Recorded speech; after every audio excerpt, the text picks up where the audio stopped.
Sha-na-na-na-na-na-na-na, sha-na-na-na-na.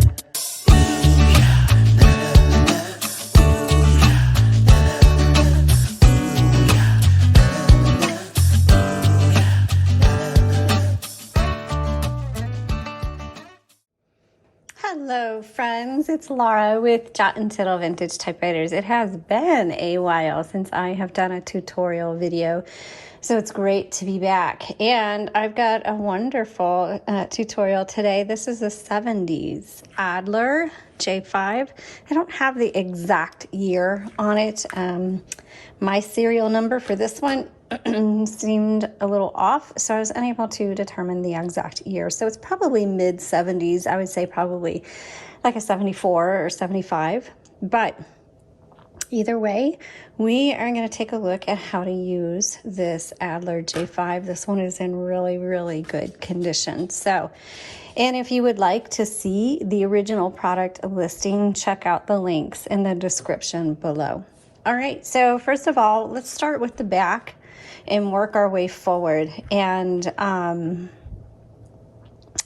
I'm just going to show you how to use this, and then I'm just going to give you my thoughts as to the kind of person that this would really work for, and the kind of typer that I think it's well suited for. So right now, my Carriage is locked. I can't move it. So over here on the left side, there's at the bottom is a Carriage release lever. And so before I do this, grab your Adler if you've got one, if that's why you're watching, and we'll go along together. So I'll just release the lever, pulling it forward, and now I can move the Carriage. So your Carriage release levers are these little black buttons on the back, and you just lift up. It doesn't matter which side you use, they both work.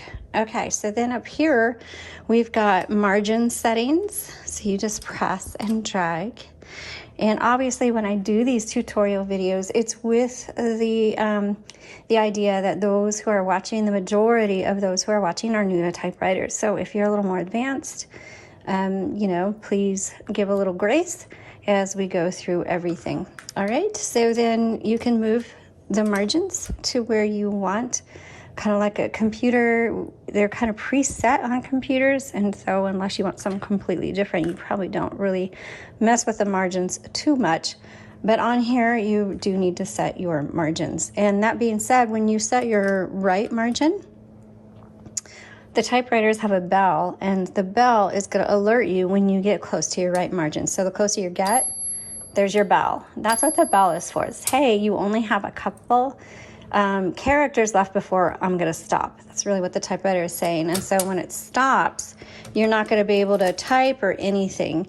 And that's when the margin release comes in handy, and that is on the left-hand side on this typewriter. It says MR.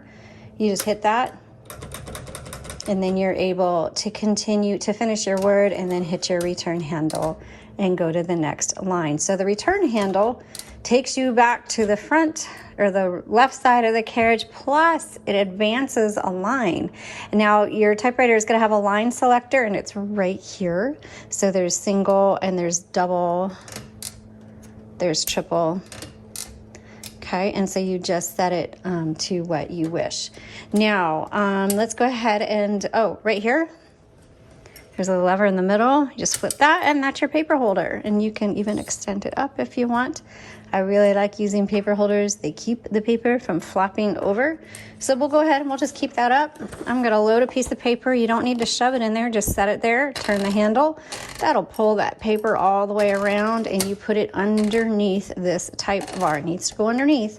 Now you'll see mine loaded a little bit crooked. Sometimes it loads great, sometimes you get it crooked. That's just the way it is. So then you have a paper release over here. You pull that forward and you line it up. And make sure you re-engage, okay? Over here on the left side, this releases your roller, and that's kind of like for variable spacing. So when you turn that handle, you'll hear it click. That's a half a line. Every time that clicks, that's a half a line. But sometimes you want it to kind of line up just kind of in between that, and you just pull that forward and you get it right where you want it, and then re-engage. Also right here is a paper guide, and you can you know, keep that over to the left or put it here, and that just helps you guide it in the same spot when you're loading. So that's perfect if you're doing a multiple page project. Then use your paper guide so that your margins are on the same place on the paper every single time. That means you're loading the paper in the exact same spot. That's what that is for. Okay, so I am going to move my carriage all the way to the left. Why? Well, I want to open up the typewriter and take a look at the ribbon inside, but to do that, I got to remove the cover. And when the carriage is over here, there's just a chance that it's going to hit the handle and scratch it, especially on the older ones. This is a plastic top, so it's not as likely to scratch, but either way, we're just going to move that over, lift the top off, and inside you are going to see a metal spool. And I don't know if these are original or not, but these are metal spools, and we have wound extra ribbon on them. Now, this does take a universal ribbon, so if you have an Adler and you're missing your spools, you can just order a universal ribbon on our website at jotandtittletypewriters.com. And we've got a couple options, but any of those universal ribbons are going to serve your purpose. So on this one, we've just rolled extra ribbon. It does take a 2-color ribbon.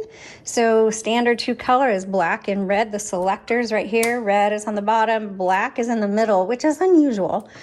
Usually it's white, and then white's on the top. And what is white for? Well, that is for stencil setting, and you probably will never use it. And so if your typewriter's not typing properly, there's 2 things you need to check. Don't panic.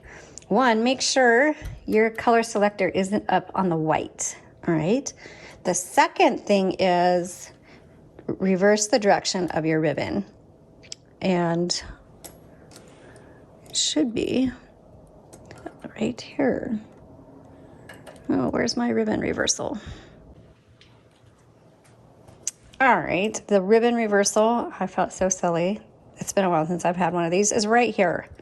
So you can't see it unless it's engaged on that side. So you'll see it's turning this way. The ribbon, there's a metal piece right here, kind of centered with that spool, and that's going to be your ribbon reversal. If you want it to go the opposite direction, you need to push that over, and now you'll see that metal piece in the middle of this one, and that'll go this way. Okay, so those are the 2 things you need to check: your color selector and your ribbon reversal. That will solve 90% of any typing issues that you have. So when you get to the end of the ribbon on your spool, it's not the end of the ink. There is a lot of ink in there, and it shouldn't dry out. So you just go back and forth until it's all used up, and that's how that works. Okay.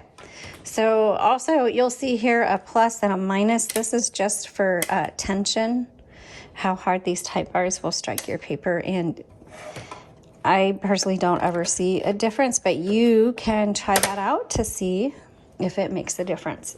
Okay.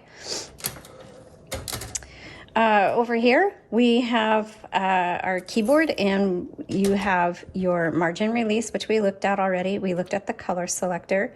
This is your caps lock. So here's your caps, your shift, and you press it down until it locks, and that way you can type in all caps. The shift or the caps does, obviously, when it's not engaged, it's lowercase, engaged, uppercase. And in the situation of the numbers, lowercase is numbers, uppercase is symbols, all right? Over here we have backspace, and we have tab. So to set and clear your tabs, you have a plus and a minus lever. Minus is clear, so that would have just cleared my tab. It's all clear. If I come back over and hit the plus, and then let's do a few more. All right. Then we go tab, tab, tab. All right, so they're called tabs because they were for tabulators. It was used for accounting purposes. You can use them for margins. You can use it if you want to do like 2 columns of writing on your paper, but however you want to use it. Or some typewriters don't even come with tabs because not everybody uses it. So it's not one of those things that you absolutely have to use. All right, so that is pretty much how you use a Adler J5 from the 70s. I am just going to type on it as we exit this video. Thanks so much for watching, but you can listen. I'm just going to type a couple sentences and you can just listen to how it sounds.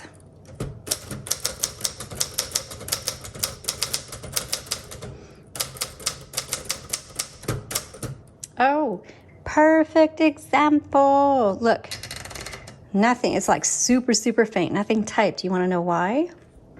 I have it on the white. Let's try this again.